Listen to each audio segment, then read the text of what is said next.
अपने शरीर की और अपने जीवन की परवाह न करते हुए और कुछ दिलाने के लिए ये जो कदम उठाया है आपने आमरण अनशन का, और मैं ईश्वर से भी प्रार्थना करूंगा कि आपकी एनर्जी बनी रहे, आपका शरीर स्वस्थ रहे, और वैसे एनर्जी बनी रहेगी क्योंकि हजारों की तादाद में आज मंत्रालय कर्मचारी उपस्थित। जैसा कि मैंने कल भी कहा था कि बेईमानी हो जाएगा बातें करना जब मुखिया ही आमरण अनशन पे बैठ गया और अपन नहीं आए तो। लेकिन मैं धन्यवाद देना चाहूंगा उन साथियों को जिन्होंने कल मेरी बात सुनी, समझी और आज हजारों की तादाद में उपस्थित हुए। मैं साधुवाद देता हूं सभी को। साथियों, हाँ, एक साधुवाद मैं शिवांगी मैडम और खुशबू जी जो मैडम जो भाषण देती है, मैं इनको भी तहे दिल से हृदय से अभिनंदन करता हूं।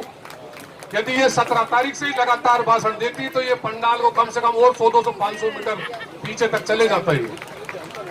थोड़ा लेट एंट्री हुई है लेकिन धमाकेदार एंट्री करती है। साथियों, सरकार से तो लगातार वार्ताएं अपनी चल रही है, ऐसा नहीं है कि नहीं है। पहली दौर की भी हो गई, दूसरे दौर की भी हो गई और तीसरे दौर की भी हो गई। और सरकार क्या है, कभी तो आश्वासन की बात करती है, कभी ये बोलती है कि ये समस्या आ जाएगी, फलाने आ जाएंगे, दूसरे भी आ जाएंगे। लेकिन मैं इस मंच के माध्यम से ये कहना चाहूंगा राजस्थान सरकार को कि ये जो मार्शल कौम है ना बाबू, इसके अलावा दूसरा कोई संगठन राजस्थान में खड़ा ही नहीं हुआ आज तक। ये लड़ना भी जानता है और मरना भी जानता है, इसलिए ये और मारना भी जानता है अपनी पे उतर गया तो। हाँ, हर बातों से तो ये मैडम ही मार देगी। तो ये बहानेबाजी की तो छोड़िए और इस मंत्रालय कर्मचारी की पीड़ा को समझिए, क्योंकि आप राजस्थान के गांधी कहलाते हो। वैसे तो राजस्थान के गांधी की मुझे ऐसा लग रहा है कि माननीय मुख्यमंत्री जी, वो गांधी की आत्मा आप में से निकल के राज सिंह जी में घुस गई है और ये बाबुओं का गांधी बन गया। तो ये पूरी की पूरी आत्मा राज सिंह जी में घुसे, इससे पहले अपनी आत्मा को जगाओ।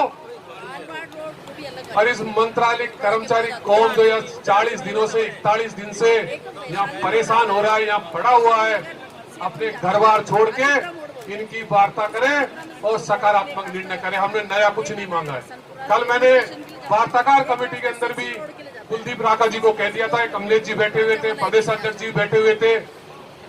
मैंने कहा साहब, सचिवालय के सामान दोगे नहीं कि साहब वो सचिवालय वाले उनका नीतिगत काम है, 2800 विलोपित कराएंगे, उनसे ज्यादा हो जाएंगे। बाहर वालों के लिए ये कहते हो कि यार उनका तो काम ही अलग है, उनका मामला ही अलग है। तो हमको ये अछूत क्यों बना रखा है राजस्थान सरकार ने? हमारे साथ क्यों भेदभाव किया जा रहा है? और इस मंत्रालय कर्मचारी को भेदभाव किसी भी स्थिति में बर्दाश्त नहीं होगा, क्योंकि गांधी ने भी कभी भेदभाव नहीं किया था। और हमारे साथ जो भेदभाव की नीति चल रही है, ये किसी भी स्थिति में बर्दाश्त नहीं होगी। मांगे तो माननी पड़ेगी, आदेश भी जारी करने ही पड़ेंगे।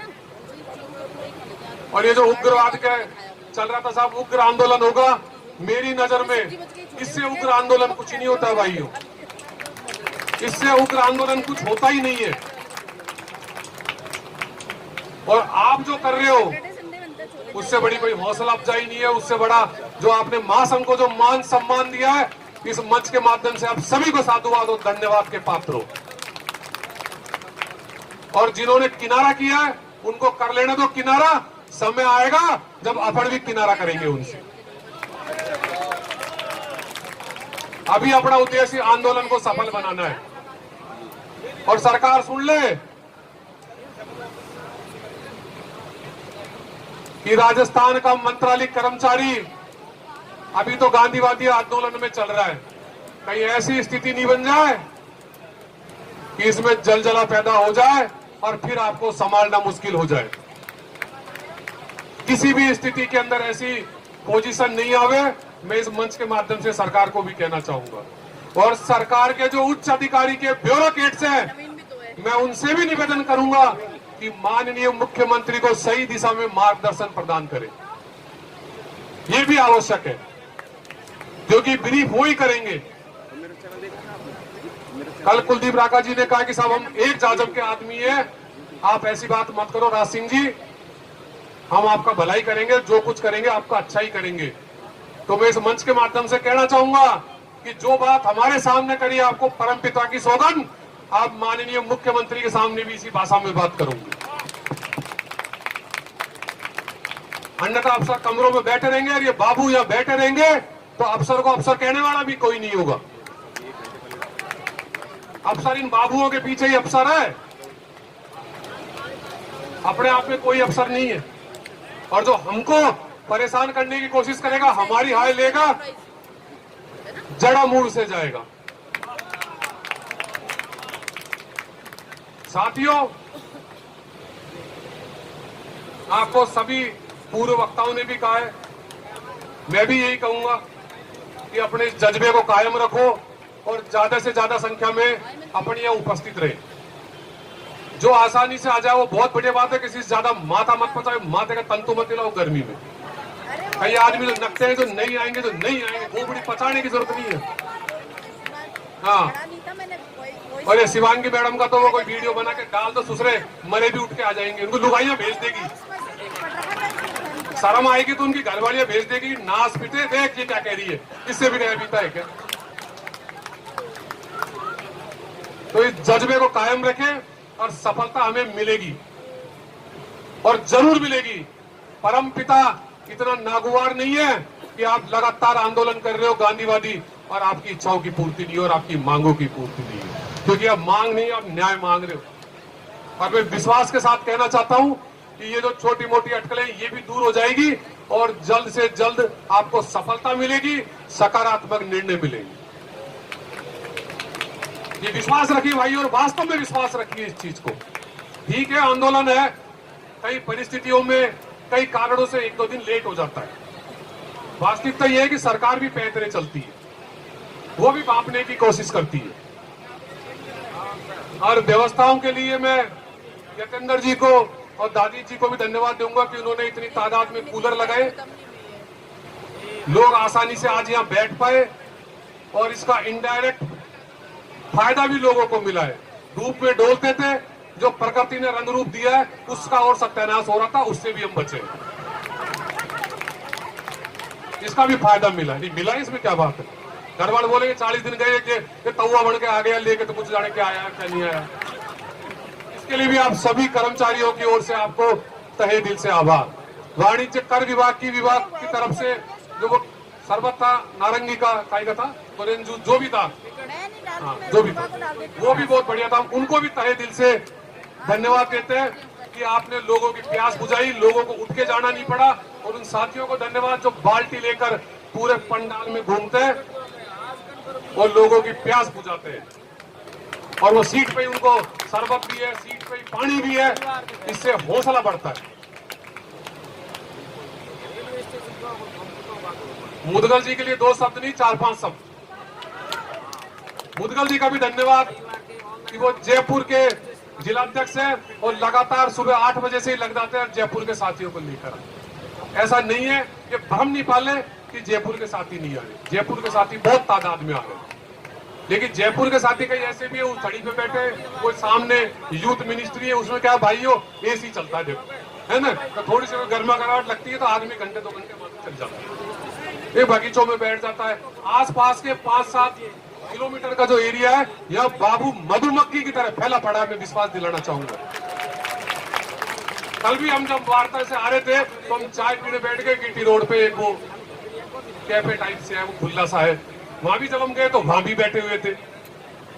तो कतई मन में कोई वक्ता बिल्कुल ये नहीं सोचे कि यह कमी है। जितने पांडाल में उतने बाहर घूम रहे, डोल रहे, कोई कमी नहीं है। लगभग मैं मानता हूं कि आज 8 से 10 हजार लोगों की उपस्थिति रही है। और जब 8 से 10 हजार लोगों की उपस्थिति है तो राज सिंह जी को भी टेंशन करने की जरूरत नहीं है। उनका हीमोग्लोबिन, शुगर फूगर सब मेंटेन हो रहा है आप लोगों से, कोई दिक्कत नहीं आएगी। बस अपने जज्बे को कायम रखिए। और सरकार भी, साथियों, सत्य छुप सकता है, पराजित नहीं हो सकता। और आप सत्य हो, जो बैठे हुए हो, जो कुदरत आपको देख रही है, और निश्चित ही आपको सफलता मिलेगी, और सफलता सकारात्मक और मजबूत स्थिति में मिलेगी। अन्यथा सफलता तो आश्वासन से नहीं मान लेते हैं कई, ऐसा नहीं है। यदि ये काम करना होता तो कभी का कर लिया होता। हर बार 2-3 वार्ताओं में गए, पहला दाव यही चलती है सरकार, पहला दाव यही चलती है कि आप हम पे भरोसा करो, इमोशनली ब्लैकमेल करती है। आप यार हम पे भरोसा नहीं कर रहे, राज सिंह जी समझाओ अपने लोगों को। आप मंत्री जी भरोसा नहीं कर रहे, आप माननीय मुख्यमंत्री पर भरोसा नहीं कर रहे। अरे भाई भरोसा तो हम कर रहे हैं, लेकिन भरोसा की भैंस पाड़ो दे जा, बाकी कोई गारंटी लेगो। 14 सितंबर की रैली हुई, वो भरोसा ही तो किया था हमने, और वो भरोसा ही तो तोड़ा है। तो आप हमको आदेश देना शुरू कर दो यहां से, हमारा भरोसा कायम होता जाएगा। भाई भरोसा जुड़ता कैसे? भरोसा विश्वास से ही तो जुड़ेगा। आप शुरुआत तो करो एक आध आदेश की, हमारा भरोसा कायम होगा, इन लोगों का भरोसा कायम होगा, और जब इनका भरोसा कायम होगा तो हमारा भरोसा कायम होगा। लेकिन आप शुरुआत तो करो। आप हल्दी लगाने फिटकरी और रंग चोखा लाना चाहते हो, ऐसे पार नहीं पड़ेगी। भरोसा सरकार को पहल करनी पड़ेगी भरोसा कायम करने के लिए। हम भरोसा कायम करेंगे, लेकिन आप पहल तो कीजिए माननीय मुख्यमंत्री महोदय।